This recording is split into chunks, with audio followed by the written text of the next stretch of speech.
चंदनपुर की वो पुरानी हवेली जो कभी खुशियों और वीरता की कहानियों से गूंजती थी, आज गहरे सन्नाटे और शोक की चादर में लिपटी है।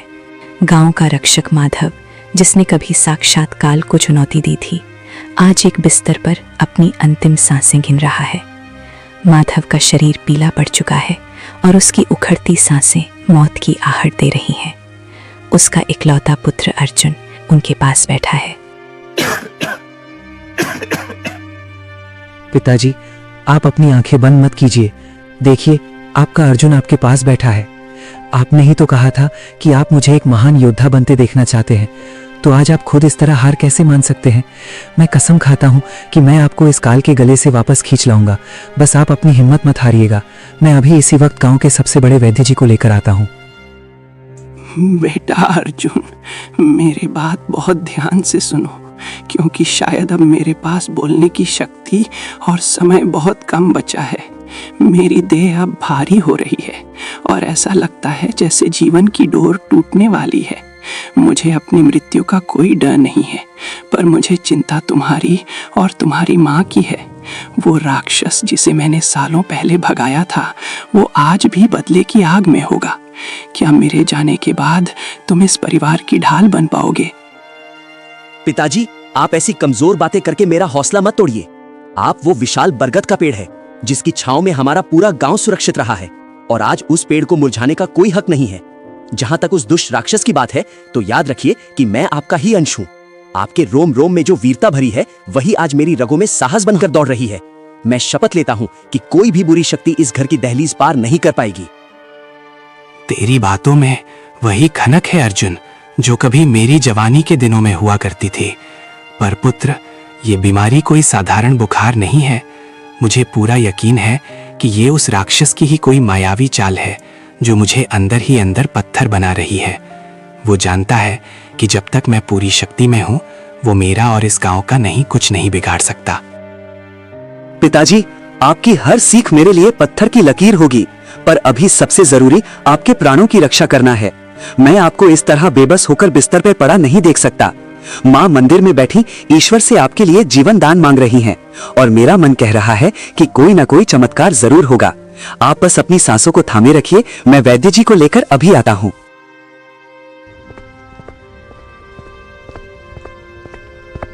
अर्जुन बदहवास होकर गांव की गलियों में दौड़ता हुआ वैद्य जी के घर पहुंचा।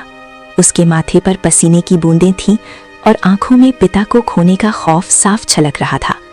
उसने पागलों की तरह वैद्य जी का लकड़ी का दरवाजा पीटना शुरू कर दिया। वैद्य जी, मेरे घर पर अनर्थ होने वाला है। मेरे पिताजी की हालत पल पल बिगड़ती जा रही है। उनकी नाड़ी बहुत धीमी पड़ गई है और शरीर बर्फ जैसा ठंडा हो रहा है। पूरे गांव में आपके अलावा कोई उन्हें इस मौत के चंगुल से बाहर नहीं निकाल सकता। मैं आपसे हाथ जोड़कर विनती करता हूँ, कृपया मेरे साथ चलिए। अगर उन्हें कुछ हो गया तो मेरा संसार उजड़ जाएगा। कृपया मेरे पिताजी को बचा लीजिए। धैर्य रखो अर्जुन, तुम तो वीर माधव के पुत्र हो। इस तरह अपना आपा मत खो। मैंने सुना तो था कि माधव की तबीयत कुछ नासाज है, पर क्या स्थिति इतनी भयावह और बेकाबू हो गई है? शांत हो जाओ और एक गहरी सांस लो। मैं अभी अपनी दुर्लभ औषधियों का झोला उठाता हूँ। ईश्वर पर भरोसा रखो। अगर उनकी नियति में अभी जीवन बाकी है, तो मैं अपनी पूरी विद्या और अनुभव लगा दूंगा। चलो, अब एक पल भी यहाँ रुकना ठीक नहीं है। वैद्य जी, समय रेत की तरह हाथ से निकला जा रहा है। पिताजी की आंखों में मैंने आज वो बेबसी देखी है जो पहले कभी नहीं थी। हर गुजरता लम्हा मुझे अंदर से डरा रहा है और मेरी उम्मीदें टूट रही हैं। कृपया अपनी गति बढ़ाइए। मैं आपको अपने कंधे पर बिठाकर ले जाने को भी तैयार हूँ। बस एक बार मेरे पिताजी की नाड़ी देख लीजिए। शायद आपकी कोई गुप्त औषधि उनके उखड़ते प्राणों को फिर से जीवन दान दे दे। पुत्र, मैं तुम्हारी मानसिक पीड़ा और इस व्याकुलता को अच्छी तरह समझ सकता हूँ। माधव केवल तुम्हारा पिता नहीं, बल्कि इस पूरे चंदनपुर का मान सम्मान और गौरव है। मेरी औषधियां और मेरा सारा ज्ञान तैयार हैं, पर याद रखना कि जीवन और मृत्यु के बीच का आखिरी फैसला उस विधाता के हाथ में होता है। मैं अपना श्रेष्ठ प्रयास करूंगा, पर तुम्हें भी इस घड़ी में मजबूत रहना होगा। अब और विलंब करना ठीक नहीं है। हमें तुरंत प्रस्थान करना चाहिए। आपकी ये बातें सुनकर मेरे टूटते हौसले को थोड़ी राहत मिली है वैद्य जी। आप बस एक बार हवेली की चौखट तक पहुंच जाइए। मुझे पता है कि आपकी दिव्य विद्या और अनुभव कभी खाली नहीं जाएगा। पिताजी ने हमेशा धर्म और सच्चाई का मार्ग अपनाया है। ईश्वर उन्हें इतनी जल्दी हम सबसे नहीं छीन सकते। चलिए, मैं आपको जंगल के सबसे छोटे रास्ते से लेकर चलता हूँ, ताकि हम बिना किसी रुकावट के जल्द से जल्द घर पहुँच सकें।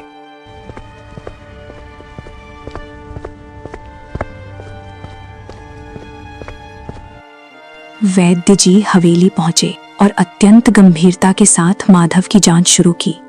कमरे में किसी शमशान जैसा सन्नाटा था। सिर्फ माधव की खरखराती सांसों की आवाज आ रही थी। वैद्य जी का चेहरा देख अर्जुन का दिल बैठने लगा और उसकी धड़कनें तेज हो गईं।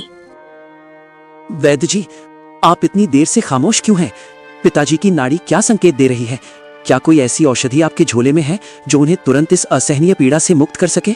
आप जो भी आदेश देंगे मैं उसे पूरा करने के लिए अपनी जान लगा दूंगा। बस एक बार कह दीजिए कि पिताजी फिर से स्वस्थ होकर खड़े हो जाएंगे। आपकी ये खामोशी मुझे अंदर ही अंदर मार रही है। क्या ये कोई साधारण बीमारी है या फिर किसी दुष्ट माया का असर?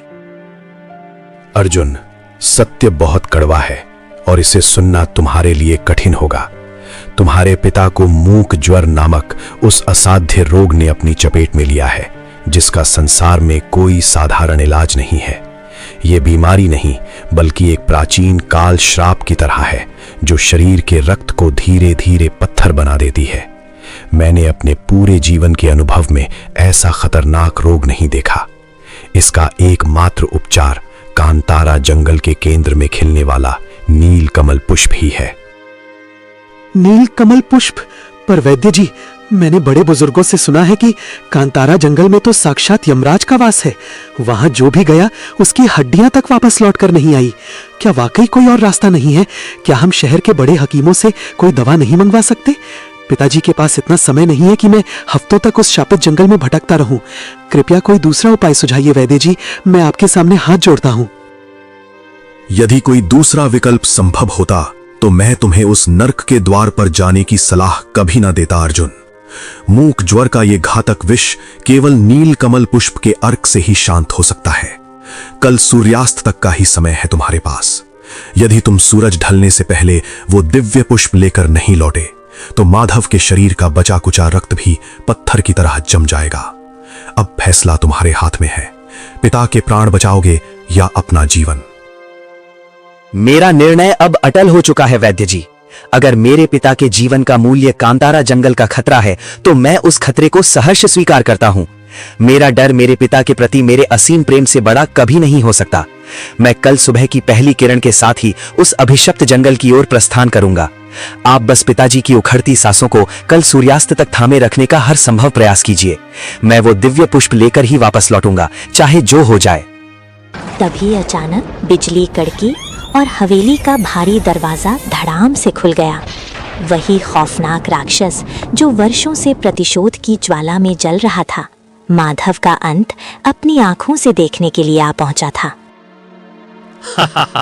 देखो तो, चंदनपुर का वो महान शूरवीर आज असहाय होकर मौत की गोद में सिसक रहा है। ओ माधव, कहाँ गई तुम्हारी वो जादुई कुल्हाड़ी और वो चतुराई? आज तो तुम अपनी पलकें उठाने की शक्ति भी खो चुके हो। मैं तुम्हें इसी हाल में घसीटकर अपने लोक ले जाऊंगा, ताकि मेरा अपमान करने वाले का अंत देखकर पूरी दुनिया कांप उठे। हट जाओ मेरे रास्ते से सब, वरना इस पूरी हवेली को अभी राख का ढेर बना दूंगा। ठहर जाओ नीच दानव, मेरे पिता को छूने की धृष्टता भी मत करना। तुम खुद को बहुत बलवान और महान समझते हो, पर सच तो यह है कि तुम एक नंबर के डरपोक और कायर हो। क्या एक मरणासन्न और निहत्थे वृद्ध पर प्रहार करना तुम्हारी वीरता का प्रमाण है? अगर तुम में जरा भी योद्धा का सम्मान और साहस शेष है तो मेरे पिता के स्वस्थ होने की प्रतीक्षा करो। मैं जा रहा हूं उनके लिए नील कमल पुष्प लाने। नील कमल पुष्प? तू उस तुच्छ सी जान लेकर कांतारा के उस खौफनाक जंगल में कदम रखेगा? वहां तो बड़े बड़े शूरवीरों का मांस दरिंदे नोच खा गए और उनकी आत्माएं आज भी वहां भटक रही हैं। तू वहां से वापस लौटने का सपना देख रहा है। तू सिर्फ अपनी मौत को बुलावा दे रहा है मूर्ख बालक। बेहतर यही होगा कि तू अपनी इस बूढ़ी मां की गोद में छिपकर रोए और मुझे अपना बदला लेने दे। माधव का काल आज मेरे रूप में आया है। मेरी मृत्यु होगी या मेरी विजय, इसका फैसला वक्त करेगा, तू नहीं। अगर तू वाकई शक्तिशाली है तो मेरी चुनौती सुन। मुझे कल सूर्यास्त तक का समय दे। अगर मैं कल नील कमल पुष्प लेकर लौटा तो पिता के ठीक होने के बाद तुम्हें उनसे बराबरी का मुकाबला करना होगा। यदि वे हार गए तो वे खुशी खुशी तुम्हारे साथ चले जाएंगे, लेकिन अगर मैं कल सूर्यास्त तक ना लौटा तो तुम उन्हें इसी बीमार हालत में ले जाने के लिए स्वतंत्र हो। बोल दानव, क्या तुझे अपनी शक्ति पर भरोसा है या तू एक बालक की शर्त से घबरा गया है? तेरी ये अटूट हिम्मत देखकर मुझे आश्चर्य हो रहा है। ठीक है छोटे मानव, मैं तेरी ये चुनौती स्वीकार करता हूँ। मैं कल सूर्यास्त तक इसी गांव की सीमा पर तेरा इंतजार करूंगा। पर याद रखना, अगर सूरज ढलने से पहले तू वापस नहीं लौटा तो मैं तेरे पिता और इस पूरी बस्ती को शमशान बना दूंगा और तेरी माँ को अपनी दासी बना लूंगा। जा, अपनी किस्मत की आहुति दे दे। कांतारा के खौफनाक साएं तेरा बेसब्री से इंतजार कर रहे होंगे।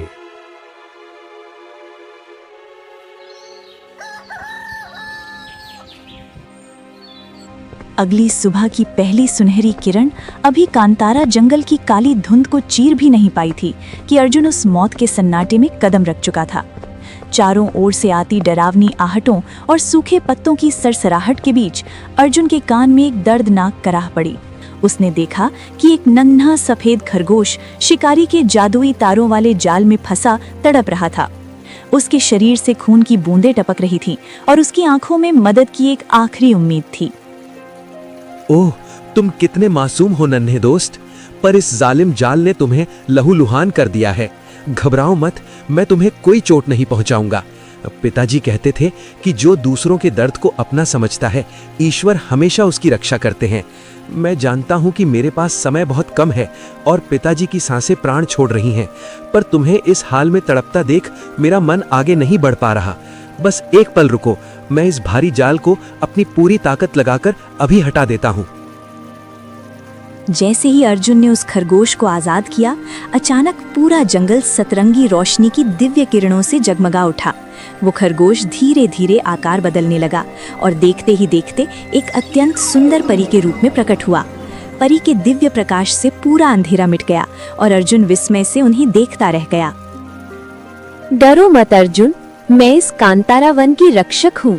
एक दुष्ट तांत्रिक के श्राप ने मुझे इस नन्हे जीव के रूप में कैद कर रखा था। तुम्हारी निस्वार्थ करुणा और इस पवित्र साहस ने आज मुझे फिर से मुक्त कर दिया।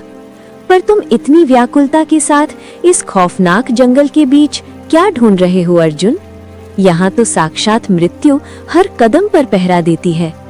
अपनी हृदय की व्यथा मुझे विस्तार से बताओ, शायद मैं तुम्हारी कुछ सहायता कर सकूं। हे देवी, मेरे पिताजी माधव मृत्यु की कगार पर हैं। उन्हें मूक ज्वर ने जकड़ लिया है और केवल नील कमल पुष्प ही उन्हें बचा सकता है। मैं उसी फूल की तलाश में यहाँ आया हूँ, पर मुझे नहीं पता कि वो इस विशाल जंगल में कहाँ मिलेगा। सूरज ढलने से पहले मुझे वापस घर पहुँचना है, वरना वो क्रूर राक्षस मेरे परिवार को तहस नहस कर देगा। कृपया मेरा मार्ग प्रशस्त कीजिए, मैं हारना नहीं चाहता देवी। तुम्हारी पितृभक्ति देखकर मैं तुम्हें 3 विचित्र मंत्रों का वरदान देना चाहती हूँ। ये मंत्र केवल शब्द नहीं, बल्कि साक्षात ब्रह्मांड की ऊर्जा है। पहला मंत्र है स्तंभन मंत्र, जिससे तुम किसी भी बलवान शत्रु को एक ही जगह पत्थर की तरह जड़ बना सकोगे। क्या तुम इस प्रथम दिव्य शक्ति को स्वीकार करने के लिए तैयार हो अर्जुन? याद रखना, इसका उपयोग केवल धर्म और न्याय के लिए ही होना चाहिए। देवी, यदि ये मंत्र मेरे मार्ग की बाधाओं को हटाकर मुझे अपनी मंजिल पहुंचा सकता है तो मैं इसे सहर्ष स्वीकार करता हूँ। शक्ति का उपयोग केवल रक्षा के लिए होना चाहिए, ये मेरे पिता की सबसे बड़ी सीख है। मैं वचन देता हूँ कि इस मंत्र का प्रयोग मैं केवल दूसरों के भले और अपने पिता के प्राण बचाने के लिए ही करूंगा। मुझे ये शक्ति प्रदान कीजिए ताकि मैं अपनी मंजिल की ओर बिना रुके बढ़ सकूं। बहुत खूब। दूसरा मंत्र है अदृश्य मंत्र। इसके उच्चारण से तुम हवा की तरह ओझल हो जाओगे और कोई भी मायावी आंख तुम्हें देख नहीं पाएगी।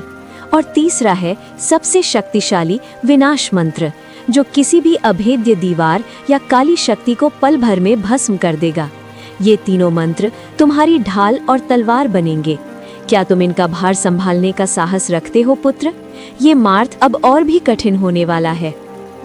अदृश्य होकर संकटों को मात देना और विनाश मंत्र से अधर्म का अंत करना, ये शक्तियां मेरे लिए ईश्वर का साक्षात आशीर्वाद साबित होंगी। देवी, मैं इन मंत्रों की गरिमा कभी कम नहीं होने दूंगा। मेरा मन साफ है और मेरा लक्ष्य अत्यंत पवित्र।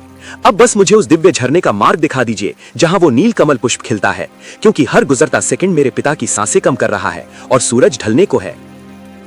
वो दिव्य झरना यहाँ से उत्तर दिशा में काल घाटी के ठीक उस पार है। रास्ता सीधा नहीं है, वहाँ खूंखार राक्षस, मायावी चुड़ैलें और स्वयं नागराज तुम्हारा मार्ग रोकेंगे। पर इन मंत्रों और अपने अटूट साहस पर अटूट भरोसा रखना। नील कमल की सुगंध तुम्हें स्वयं अपनी ओर खींच लेगी। जाओ पुत्र, विजय भव। कांतारा की समस्त शक्तियाँ अब तुम्हारे सत्य और संकल्प की सुरक्षा में तैनात रहेंगी। आपका कोटि कोटि धन्यवाद देवी। आपने एक डूबते हुए बेटे को नई उम्मीद दी है। अब मुझे ना तो उस खूंखार राक्षस का डर है और ना ही उस चुड़ैल की काली माया का। मैं अभी इसी वक्त काल घाटी की ओर प्रस्थान करता हूँ और अपने मंत्रों की शक्ति से हर बाधा को धूल चटा दूंगा। मैं सूर्यास्त से पहले पुष्प लेकर घर जरूर पहुंचूंगा। ये मेरा आपसे वादा है। पिताजी, मैं आ रहा हूँ।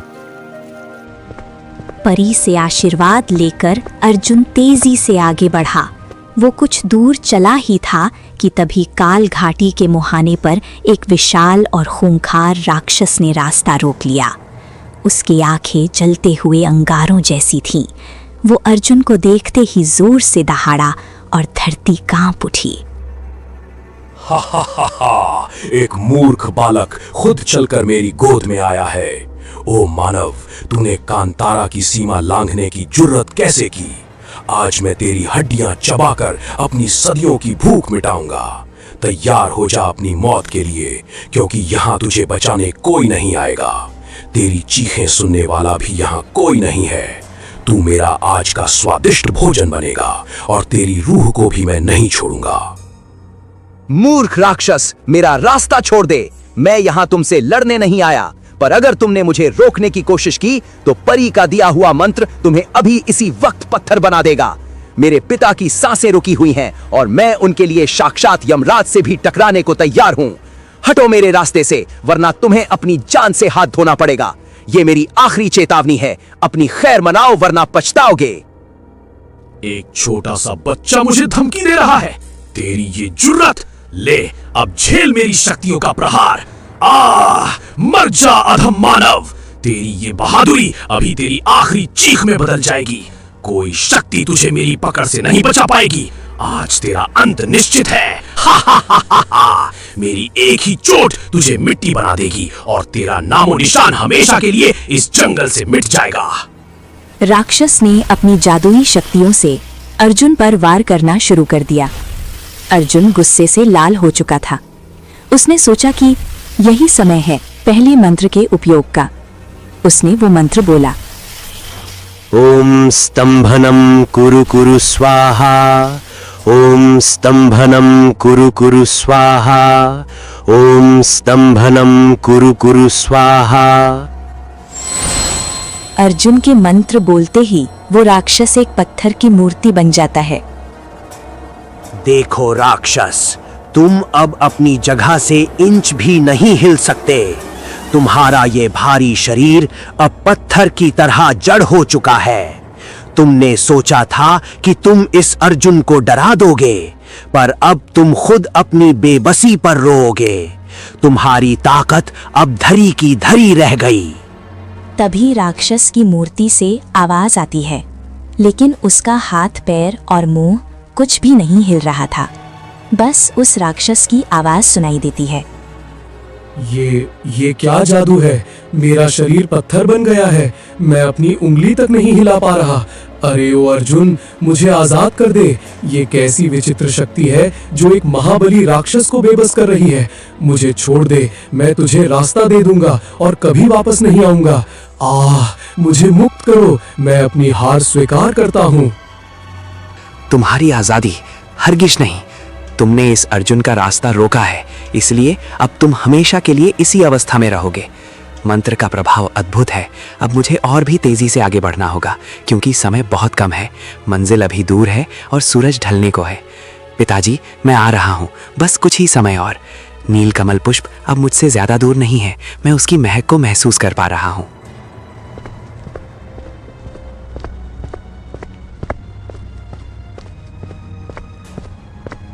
राक्षस को पीछे छोड़ अर्जुन एक संकरी घाटी में पहुंचा। अचानक एक भयानक हंसी गूंजी। की कितना सुंदर और नन्हा शिकार है। यहाँ तक तो पहुँच गए, पर यहाँ से बाहर कोई नहीं जाएगा। मैं इस जंगल की मायावी चुड़ैल हूँ। तुझे वो नीला फूल चाहिए ना, वो तो कभी नहीं मिलेगा। मैं तुझे अपनी माया के जाल में ऐसा उलझाऊंगी कि तू अपना नाम तक भूल जाएगा। आजा मेरे पास, मैं तेरी रूह अपनी पोटली में बंद कर लूंगी और तू कभी वापस नहीं जा पाएगा। यहाँ सिर्फ अंधेरा है। अरे ओ चुड़ैल, अपनी ये गंदी माया किसी और को दिखाना। मेरे पास परी के दिए हुए मंत्रों की दिव्य शक्ति है। मेरा संकल्प अटूट है और मेरा रास्ता साफ है। अगर तुमने मेरा रास्ता नहीं छोड़ा तो मेरा विनाश मंत्र तुम्हारी इस पूरी मायावी दुनिया को तहस नहस कर देगा। हटो मेरे सामने से। मुझे झरने तक पहुंचना है और मैं उसे लेकर ही वापस जाऊंगा। मुझे कोई नहीं रोक सकता। तू मुझे चुनौती दे रहा है। ले, अब देख मेरी काली शक्तियों का खेल। तू अपनी मंजिल को कभी नहीं देख पाएगा। तू यहीं भटक कर दम तोड़ देगा। चारों तरफ अंधेरा छा जाएगा और तू रास्ता ढूंढते ढूंढते पागल हो जाएगा। तेरी चीखें सुनने वाला कोई नहीं होगा। मरो मरो मरो। काली छाया इस बालक को घेर ले और इसके प्राणों को हमेशा के लिए सोख ले। तुम्हारी ये काली शक्तियां मेरा रास्ता नहीं रोक सकती। सत्य का प्रकाश अब तुम्हारी हार बनेगा। अर्जुन ने विनाश मंत्र पढ़ना शुरू कर दिया। ओम विनाशाय फट, ओम विनाशाय फट, ओम विनाशाय फट। अर्जुन ने जैसे ही विनाश मंत्र पढ़ा, चुड़ैल की सारी काली शक्तियां नष्ट होना शुरू हो गईं। देखो चुड़ैल, तुम्हारे इस अंधेरे को दिव्य प्रकाश ने चीर दिया है। तुम्हारा माया जाल टूट रहा है और तुम्हारी काली शक्तियां भस्म हो रही हैं। अब मैं तुम्हारे इस डर के साम्राज्य को पार कर रहा हूँ। सत्य के सामने तुम्हारा झूठ कभी नहीं टिक सकता। अब मुझे रास्ता दो और अपनी खैर मनाओ। नहीं, मेरा जादू, मेरी माया सब राख हो रही है। ये कैसा दिव्य प्रकाश है जो मेरी आंखों को जला रहा है। ओ बालक, रुक जा। तेरी ये शक्ति मेरी सदियों की साधना को नष्ट कर रही है। मुझे माफ कर दे, मैं तुझे अब और नहीं रोकूंगी। ये विनाश मंत्र तो साक्षात काल है। मुझे छोड़ दो, मुझे जलने से बचा लो। मैं हार गई। ये जलन असहनीय है। मुझे मुक्त करो।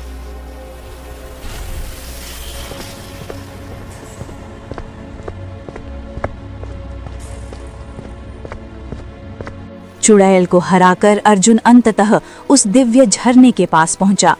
वहां नील कमल पुष्प की चमक चारों ओर फैली थी, लेकिन तभी पानी में से एक विशाल नागराज बाहर आया। उसकी फुफकार से पूरी घाटी गूंज उठी। रुको बालक, इस दिव्य पुष्प को छूने का साहस मत करो। मैं इस झरने का रक्षक नागराज हूँ। सदियों से इस पुष्प की रक्षा करना मेरा धर्म है। जो भी इसे ले जाने आता है वो मेरे जहर से बच नहीं पाता। तुम एक नन्हे मानव होकर साक्षात मृत्यु को निमंत्रण दे रहे हो। चुपचाप यहाँ से वापस लौट जाओ, वरना तुम्हारा अंत निश्चित है। यहाँ सिर्फ काल का पहरा है। हे नागराज, आपको मेरा प्रणाम। मैं यहाँ किसी स्वार्थ या लालच के लिए नहीं, बल्कि अपने मरणासन्न पिता के प्राण बचाने आया हूँ। मेरे पास परी के दिए हुए दिव्य मंत्र हैं, पर मैं आपसे युद्ध नहीं करना चाहता। आप एक महान रक्षक हैं। कृपया एक पुत्र की पीड़ा को समझें और मुझे ये पुष्प ले जाने दें। मेरे पिता की सांसों की डोरी अब बहुत कमजोर पड़ चुकी है। पितृभक्ति की बातें तो सब करते हैं, पर क्या तुम साक्षात मृत्यु के भय के बाद भी यहाँ रुकने का साहस रखते हो? मेरा एक दंश तुम्हें सदा के लिए सुला सकता है और तुम्हारा शरीर पत्थर बन सकता है। क्या तुम्हें अपनी जान का रत्ती भर भी डर नहीं लगता? बोलो बालक, क्या तुम अपनी बलि देने को तैयार हो? उत्तर सोच समझ कर देना। मेरी आंखें झूठ नहीं सहती। डर उसे लगता है जिसे अपनी जान की चिंता हो नागराज। मुझे केवल अपने पिता की सांसों की चिंता है। यदि उनके जीवन के लिए मुझे आपके जहर का घूंट भी पीना पड़े तो मैं खुशी खुशी तैयार हूँ। आप मेरा रास्ता छोड़ दें। मेरी आत्मा कहती है कि आप धर्म के रक्षक हैं। आप एक बेटे का रास्ता नहीं रोकेंगे। फैसला आपका है। अद्भुत। तुम्हारे साहस और तुम्हारी सच्चाई ने मुझे वास्तव में प्रभावित किया है। आज तक किसी मानव ने मेरी आंखों में आंखें डालकर ऐसी निडर बात नहीं की। तुम वाकई इस पवित्र पुष्प के सच्चे पात्र हो।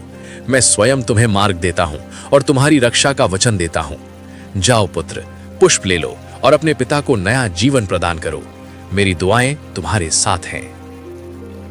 आपका कोटि कोटि धन्यवाद नागराज। आपने आज धर्म का साथ दिया है। अब मैं ये पुष्प प्राप्त कर चुका हूँ और पवन वेग मंत्र से बिजली की गति से घर पहुंचूंगा। पिताजी, मैं आ रहा हूँ। अब कोई भी शक्ति आपको मुझसे नहीं छीन सकती। सूरज ढलने से पहले मैं हवेली की चौखट पर पहुंच जाऊंगा। जय महादेव, मेरी मंजिल अब मेरे सामने है।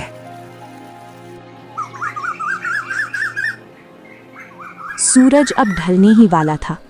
हवेली के बाहर राक्षस के सामने माँ भाग्यवान और वैद्य जी खड़े थे। तीनों आमने सामने थे और माहौल में भय व तनाव पसरा हुआ था। माधव की सांसें अब उखड़ने लगी थीं। माँ भाग्यवान की आंखों के आंसू सूख चुके थे और वैद्य जी हताश खड़े थे। इन सब की निगाहें अर्जुन के लौटने की राह पर टिकी थीं। देखो भाग्यवान, सूरज की अंतिम किरण अब विदा ले रही है और तुम्हारा लाडला अब तक नहीं लौटा। मैंने पहले ही कहा था कि कांतारा के शापित जंगल से आज तक कोई इंसान साबुत वापस नहीं आया। माधव, तुम्हारी सांसों की डोर अब मेरे हाथ में है। जैसे ही ये सूरज डूबेगा, मैं इस पूरी हवेली को खंडहर बना दूंगा और तुम सबको यमलोक पहुंचा दूंगा। तुम्हारी वीरता का आज बहुत ही शर्मनाक अंत होने वाला है। तैयार हो जाओ। नहीं, मेरा अर्जुन आएगा, मेरा बेटा आएगा। ईश्वर कभी अधर्म को जीतने नहीं देते। तुमने भले ही मेरे पति को कमजोर कर दिया हो, पर मेरे बेटे के संकल्प को तुम नहीं जानते। वो काल को भी मात देकर लौटेगा। मेरी ममता और माधव का आशीर्वाद उसकी ढाल बनकर उसकी रक्षा कर रहे होंगे। तुम चाहे जितना भी शोर मचा लो दानव, पर सच्चाई की जीत होकर रहेगी। बस कुछ ही पलों की बात है, मेरा अर्जुन आता ही होगा। अनर्थ होने वाला है। माधव की नाड़ी अब लगभग शांत हो चुकी है और उनका शरीर पत्थर की तरह ठंडा पड़ता जा रहा है। अगर अगले 5 मिनट के भीतर वो दिव्य पुष्प का अर्क उन्हें नहीं मिला तो मेरी सारी विद्या और मेरा सारा प्रयास व्यर्थ हो जाएगा। अर्जुन, तुम कहां हो पुत्र? तुम्हारी मां की उम्मीदें और तुम्हारे पिता के प्राण तुम्हारी राह देख रहे हैं। क्या अंधकार आज प्रकाश को निगल जाएगा? नहीं, उसे आना ही होगा। तभी आसमान में अजीब सी गूंज उठी। हवा थम गई, धूलकण ठहर गए, जैसे समय ने एक पल के लिए सांस रोक ली हो। अचानक नीले प्रकाश का एक घेरा हवेली के सामने बना और उसी उजाले के बीच से एक आकृति प्रकट हुई। वो अर्जुन था। ये दृश्य देख राक्षस की आंखें फैल गईं। उसके चेहरे से सारा घमंड पल भर में गायब हो गया। ठहर जाओ पापी दानव, काल का द्वार अभी खुला नहीं है। मैं आ गया हूँ। वैद्य जी, मैं नील कमल पुष्प ले आया हूँ। इसे अभी और इसी वक्त पिताजी को अर्पण कीजिए। वैद्य जी, जल्दी कीजिए, समय रेत की तरह फिसल रहा है। इतना बोलकर अर्जुन, वैद्य जी और भाग्यवान तीनों हवेली के अंदर माधव के पास पहुंचते हैं। सूर्यास्त होने में अभी सिर्फ 2 मिनट का समय था। वैद्य जी ने नीलकमल पुष्प माधव के सीने पर रखा। माधव की आंखें खुल गईं। उसका शरीर धीरे धीरे ठीक होने लगा। अद्भुत! ये पुष्प तो साक्षात अमृत के समान दमक रहा है। अर्जुन, तुम असंभव को संभव कर लाए हो। माधव, जागो, देखो तुम्हारा शेर जैसा बेटा तुम्हारे लिए साक्षात मौत को मात देकर लौटा है। ये नील कमल की जादुई शक्ति तुम्हारे शरीर के विष को सोख लेगी और पत्थर बनते अंगों में फिर से रक्त का संचार करेगी। बस थोड़ा और सब्र माधव, जीवन वापस लौट रहा है। ये कैसी अलौकिक सुगंध है। मुझे ऐसा महसूस हो रहा है जैसे मेरे मृत शरीर में हजारों सूर्यों की ऊर्जा एक साथ समा रही है। अर्जुन, मेरे पुत्र, तुमने आज सिर्फ मेरे प्राण नहीं बचाए, बल्कि इस कुल की सदियों पुरानी मर्यादा की रक्षा की है। मुझे आज तुम पर गर्व है। पर देखो, वो दुष्ट राक्षस अभी भी बाहर गर्जना कर रहा है। उसे उसकी सही औकात दिखाना अब तुम्हारा ही धर्म है पुत्र। जैसे ही नीलकमल की शक्ति ने माधव को पुनर्जीवित किया, हवेली के कपाट खुले। अर्जुन बाहर निकला। उसकी आंखों में जीत की चमक थी।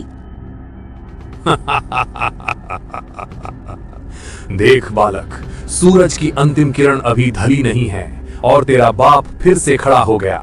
अब शर्त के मुताबिक तेरे बाप को मेरे साथ भेज दे। तूने कहा था कि तेरे बाप के ठीक होने के बाद उसे मेरे साथ खुशी खुशी भेज देगा। आज से तेरा बाप मेरा गुलाम है, वो मेरे काले साम्राज्य की सेवा करेगा और तू यहाँ बैठकर उसकी याद में आंसू बहाना। क्या हुआ? अब कदम पीछे क्यों खींच रहा है? क्या तू अपनी ही शर्त से डर गया? अरे ओ मूर्ख दानव, शर्त ये नहीं थी।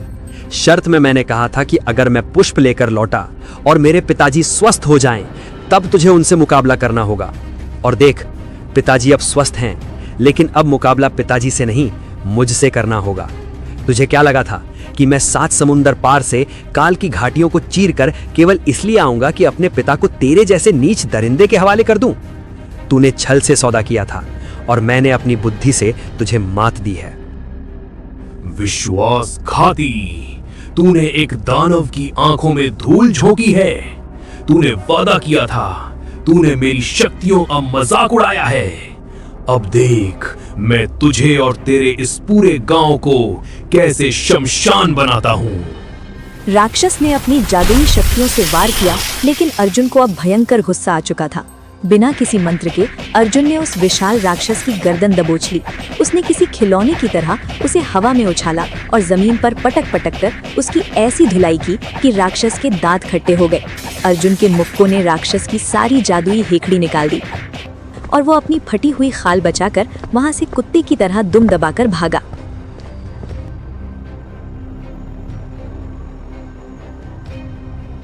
छह महीने बीत गए। हार की जिल्लत राक्षस की सीने में आग की तरह जल रही थी। राक्षस ने अपनी गुफा में बैठकर केवल बदला लेने की योजना बनाई। उसने समझ लिया कि अर्जुन और माधव की शारीरिक शक्ति और जादुई वरदानों का मुकाबला करना नामुमकिन है। उसने सोचा, अगर मैं सामने से नहीं जीत सकता तो पीछे से वार करूंगा। हा, माधव की कमजोरी उसकी सादगी है। मैं उनके रास्ते में एक चमकदार सोने का सिक्का बनकर गिर जाऊंगा। जैसे ही वो मुझे उठाएगा, मैं उनके घर की 4 दीवारी के अंदर पहुंच जाऊंगा। और जब आधी रात को ये सब चैन की नींद सो रहे होंगे, तब मैं अपना असली रूप में आऊंगा और माधव, अर्जुन और साथ में पूरी हवेली को शमशान बना दूंगा। धोखे का जवाब धोखे से ही दिया जाता है। एक शाम जब माधव अकेले घर लौट रहे थे, राक्षस ने खुद को एक चमकते हुए सोने के सिक्के में बदल लिया और उनके रास्ते में गिर पड़ा। अरे, ये क्या चमक रहा है? ओह, साक्षात स्वर्ण मुद्रा। इस निर्जन रास्ते पर यह किसका गिर गया होगा? अगर यहाँ छोड़ दिया तो कोई लालची व्यक्ति इसे ले जाएगा। बेहतर है कि इसे घर ले चलूं।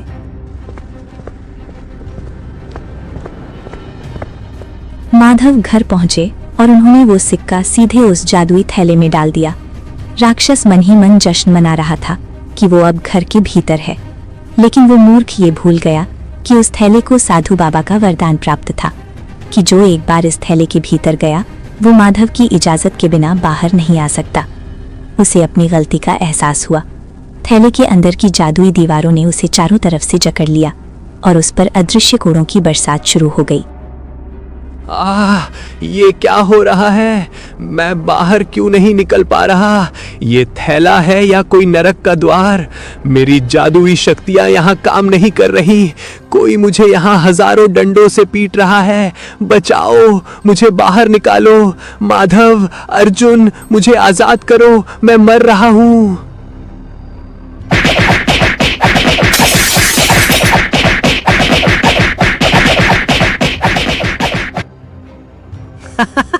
पिताजी देखिए, आपका ये जादुई थैला आज कुछ ज्यादा ही उछल कूद कर रहा है। लगता है इसका नाचने का मन कर रहा है। क्यों ना हम भी थोड़े डीजे बजा दे? जो भी अंदर है उसे पता चलना चाहिए कि माधव की हवेली में चोरी से घुसना कितना भारी पड़ता है। ले, ये पहला डंडा मेरी तरफ से।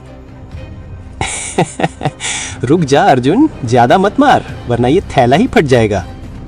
फिर क्या था, अर्जुन और माधव ने उस थैले की वो सुताई की कि अंदर बैठा राक्षस मौत की दुआ मांगने लगा।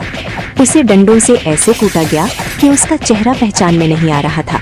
जब माधव ने थैला खोला तो राक्षस बिजली की गति से बाहर छिटका और बिना पीछे मुड़े पाताल की गहराइयों की ओर भाग गया। उसे अब माधव की हवेली के नाम से भी बुखार आने लगा था। और फिर 6 महीने बीत गए। अंत में राक्षस ने अपनी सारी बची कुची काली विद्या और अहंकार को एक साथ जोड़ा। वो समझ गया कि अब या तो वो रहेगा या माधव का वंश।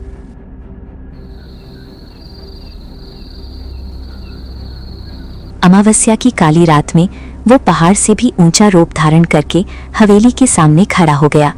आसमान में बिजली कड़क रही थी और उसकी दहाड़ से पूरे गांव के घरों की खिड़कियां खड़कने लगीं।